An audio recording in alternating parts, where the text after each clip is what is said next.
Drona coaching 2026 സ്വാഗതം. അപ്പോൾ കഴിഞ്ഞ ക്ലാസ്സിൽ നമ്മൾ കേരളത്തിലെ നദികളെക്കുറിച്ചാണ് പഠിച്ചുകൊണ്ടിരിക്കുന്നത്. ഭാരതപ്പുഴയെക്കുറിച്ചാണ് പറഞ്ഞുകൊണ്ടിരുന്നത്. അതിൻ്റെ ബാക്കി ഭാഗങ്ങളാണ് ഈ വീഡിയോയിൽ പറയുന്നത്. നിള എന്നറിയപ്പെടുന്ന നദി ഭാരതപ്പുഴയാണ്. അപ്പോൾ ഭാരതപ്പുഴയാണ് നിള എന്ന് അറിയപ്പെടുന്നത്. നിള എന്നറിയപ്പെടുന്ന നദി ഭാരതപ്പുഴയാണ്. കേരളത്തിലെ ആദ്യത്തെ ഉരുക്ക് തടയണ നിർമ്മിച്ചത് ഭാരതപ്പുഴയിൽ ആണ്. കേരളത്തിലെ ആദ്യത്തെ ഉരുക്ക് തടയണ നിർമ്മിച്ചത് ഭാരതപ്പുഴയിൽ ആണ്. കേരളത്തിലെ ഏറ്റവും വിസ്തീർണം കൂടിയ നദീതടം ഭാരതപ്പുഴയുടെ നദീതടം ആണ്. 6186 ചതുരശ്ര കിലോമീറ്ററാണ് ഈ നദീതടത്തിന്റെ വിസ്തീർണം എന്ന് പറയുന്നത്. ഇതിൽ 4400 ചതുരശ്ര കിലോമീറ്റർ കേരളത്തിലും 1786 ചതുരശ്ര കിലോമീറ്റർ തമിഴ്നാട്ടിലും ആണ്. അപ്പോൾ കേരളത്തിലെ ഏറ്റവും വിസ്തീർണം കൂടിയ നദീതടം ഭാരതപ്പുഴയുടെ നദീതടമാണ്. 6186 ചതുരശ്ര കിലോമീറ്ററാണ് അതിൻ്റെ വിസ്തീർണം.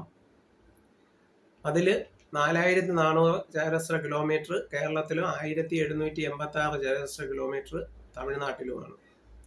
ഇനി തിരുനാവായ സ്ഥിതി ചെയ്യുന്നത് ഭാരതപ്പുഴയുടെ തീരത്താണ്. തിരുനാവായ സ്ഥിതി ചെയ്യുന്നത് എവിടെയാണ്? ഭാരതപ്പുഴയുടെ തീരത്താണ് തിരുനാവായ സ്ഥിതി ചെയ്യുന്നത്. ഗാന്ധിജി, ജവഹർലാൽ നെഹ്റു, ലാൽ ബഹദൂർ ശാസ്ത്രി എന്നിവരുടെ ചിതാഭസ്മം നിമജ്ജനം ചെയ്തത് തിരുനാവായയിൽ വെച്ച് ആണ്. ഗാന്ധിജി, ജവഹർലാൽ നെഹ്റു, ലാൽ ബഹദൂർ ശാസ്ത്രി എന്നിവരുടെ ചിതാഭസ്മം നിമജ്ജനം ചെയ്തത് തിരുനാവായയിൽ വെച്ച് ആണ്.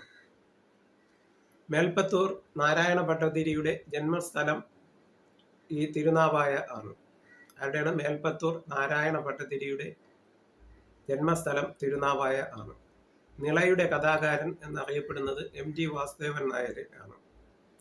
അപ്പം നിളയുടെ പശ്ചാത്തലത്തിലാണ് MTയുടെ മിക്ക കഥകളും അവതരിപ്പിച്ചിരിക്കുന്നത്. അതുകൊണ്ടാണ് നിളയുടെ കഥാകാരൻ എന്ന് MT വാസുദേവൻ നായരെ വിശേഷിപ്പിക്കുന്നത്.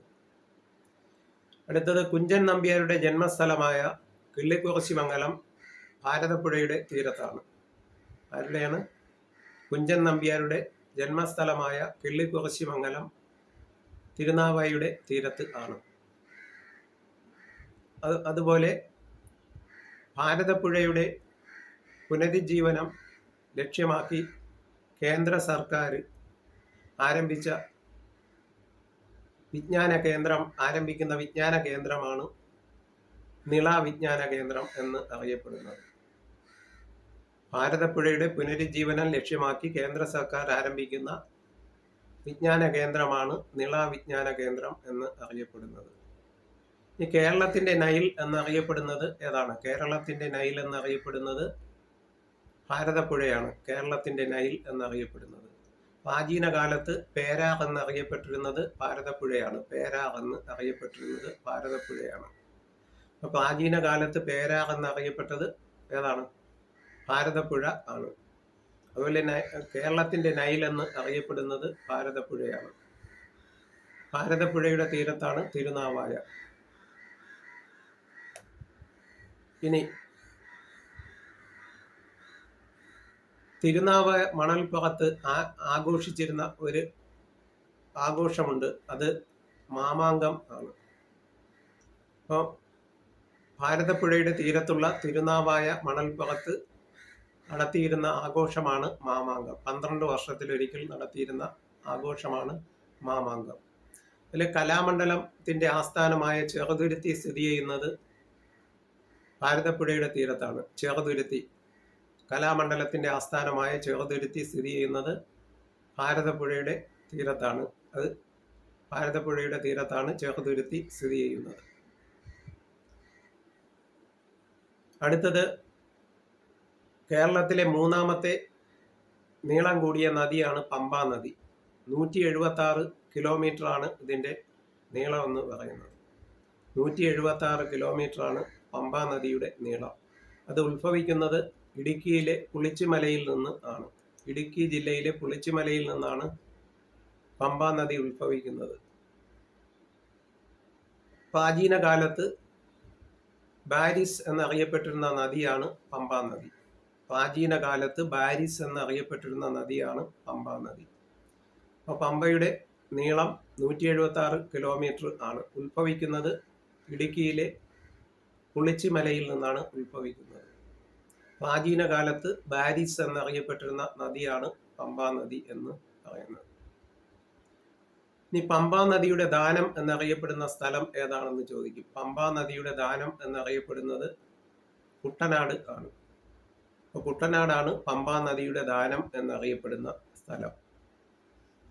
ദക്ഷിണ ഭാഗീരഥി എന്നറിയപ്പെടുന്ന നദി പമ്പാ നദിയാണ്. ദക്ഷിണ ഭാഗീരഥി എന്നറിയപ്പെടുന്ന നദി ഏതാണ്? പമ്പാ നദിയാണ്.